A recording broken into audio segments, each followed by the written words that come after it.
Hello दोस्तों, good morning, सुप्रभात। मैं महेश मंडले आप सभी का स्वागत करता हूं दोस्तों हमारे यूट्यूब चैनल में। दोस्तों, जैसा कि आपने काफ़ी समय से यूट्यूब पे मैं काम नहीं कर रहा था, यूट्यूब पे मैं क्लास नहीं ले रहा था, तो कुछ वजह है दोस्तों और काफ़ी दिन हो गए हैं। तो अभी दोस्तों यहाँ पर हम लोग ऑफलाइन क्लास भी चला रहे हैं और यूट्यूब पर भी डेली कंटिन्यू रहेगी दोस्तों। तो हमारी क्लास अभी ऑफलाइन भी चालू है, मॉर्निंग का समय 7 बजे है। और दोस्तों अभी यूट्यूब पर भी मैं मेरी डेली क्लास रहेगी यूट्यूब पर भी। दोस्तों आप सभी का बहुत बहुत स्वागत है जो मेरे वीडियो देख रहे हैं। दोस्तों आप सभी को आज नाग पंचमी का दिन है, तो आप सभी को नाग पंचमी की बहुत बहुत हार्दिक शुभकामनाएं। दोस्तों शुरुआत करते हैं दोस्तों। आज का टॉपिक हमारा नया है, तो यहाँ पर जैसा कि आपको दिखाई दे रहा होगा कि भारत से मध्य प्रदेश का गठन कब हुआ, किस प्रकार से हुआ और कैसे हुआ, ये सारी चर्चा हम आगे वीडियो में करेंगे दोस्तों। तो यहाँ पर कहना चाहूँगा दोस्तों कि अभी आपको कहीं पर भी नहीं जाना है और कंटिन्यू बने रहना है। यहाँ पर आपको मैं छोटी छोटी चीज़ बताऊँगा और सारी आपकी जो डाउट रहेगी वो डाउट आपको कमेंट करके भी बताना है, तो मैं आपकी डाउट वहाँ पर क्लियर कर दूँगा दोस्तों। आइए शुरुआत करते हैं हम। यहाँ पर देखिए कि भारत से मध्य प्रदेश का गठन किस प्रकार से हुआ है। तो दोस्तों मैं आपको कहना चाहूँगा 2 लाइन कि हो चुका आगाज रण का युग बदलने की तैयारी, जीत उसी की होगी जिसका संघर्ष है जारी। तो आइए दोस्तों इसी 4 लाइन के साथ आगे हम शुरुआत करते हैं कि यहाँ पर लिखा है 1947 में एस्केदर समिति का गठन हुआ। दोस्तों देखिए 1947 में सबसे पहले किसका एस्केदर समिति का गठन हुआ। एस्केदर समिति दोस्तों, ये एस्केदर समिति कौन था?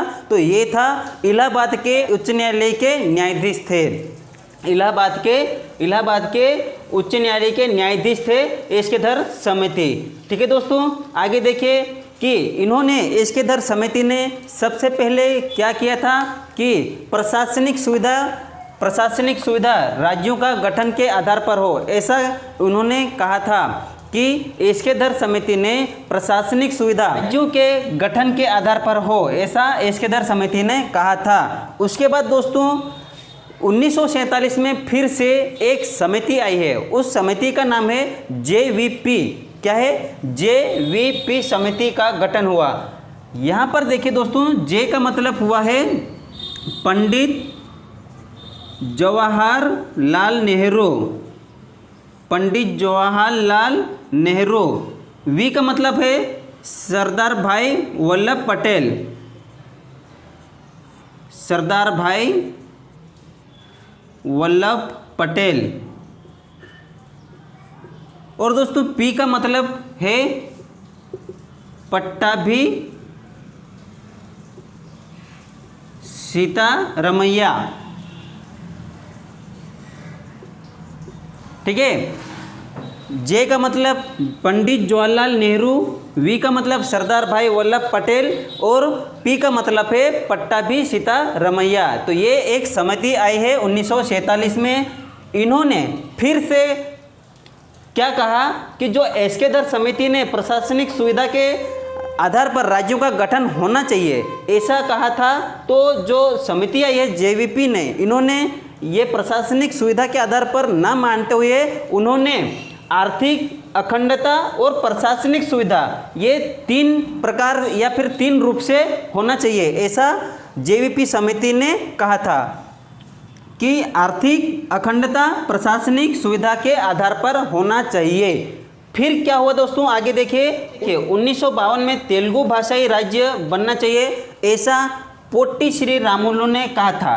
पोट्टी श्री रामुलु ने ये दोस्तों मांग की थी कि तेलुगु भाषाई के आधार पर राज्य का गठन होना चाहिए, लेकिन JVP समिति ने इन्होंने नहीं माना और पोट्टी श्री रामुलु ने दोस्तों अनशन धरना पर बैठ गए। और अनशन धरना पर बैठने के कारण दोस्तों वहाँ पर श्री रामुलु का निधन हो गया और पूरे भारत में सन्नाटा छा गया। क्या हुआ? पूरे भारत में सन्नाटा छा गया। क्यों छा गया? बाद भारत के प्रधानमंत्री थे पंडित जवाहरलाल नेहरू ने। इन्होंने दोस्तों, पंडित जवाहरलाल नेहरू भारत के प्रधानमंत्री थे, इन्होंने क्या किया कि भाषा के आधार पर 1953 में तेलुगु भाषा के आधार पर आंध्र प्रदेश का गठन किया गया। 1 अक्टूबर 1953 को 1 अक्टूबर 1953 को भाषा के आधार पर आंध्र प्रदेश का गठन किया गया। आगे हम और अगली स्लाइड में यहाँ पर देखें दोस्तों कि 1953 में राज्य पुनर्गठन आयोग के अध्यक्ष फजल अली थे। दोस्तों यहाँ पर जो 3 सदस्य के आधार पर राज्यों का पुनर्गठन किया गया, वो 3 सदस्य कौन कौन थे? तो पहला है सैयद फजल अली, ये प्रथम अध्यक्ष थे, और दूसरे थे KM पणिकर, और तीसरे थे हृदयनाथ कुंजरू। दोस्तों ये 3 सदस्य थे, इनमें से एक सैयद फजल अली अध्यक्ष थे। अब आगे देखिए दोस्तों कि 7वां संविधान संशोधन 1956, यहाँ पर दोस्तों इस संशोधन द्वारा भाषाई आधार पर राज्यों का पुनर्गठन किया गया, और उस समय भारत में 14 राज्य और 6 केंद्र शासित प्रदेश थे। फिर आगे हम देखेंगे कि मध्य प्रदेश किन किन क्षेत्रों से मिलकर बना है। Part A, part B, part C, ये दोस्तों कौन कौन से क्षेत्र कहाँ कहाँ पर थे, ये आगे हम नेक्स्ट वीडियो में देखेंगे। दोस्तों चैनल पर नए हो तो चैनल को सब्सक्राइब कर लीजिए और बेल आइकन पर ऑल प्रेस कर दीजिए। फिर मिलते हैं नेक्स्ट वीडियो में दोस्तों। जय हिंद, जय भारत, धन्यवाद दोस्तों।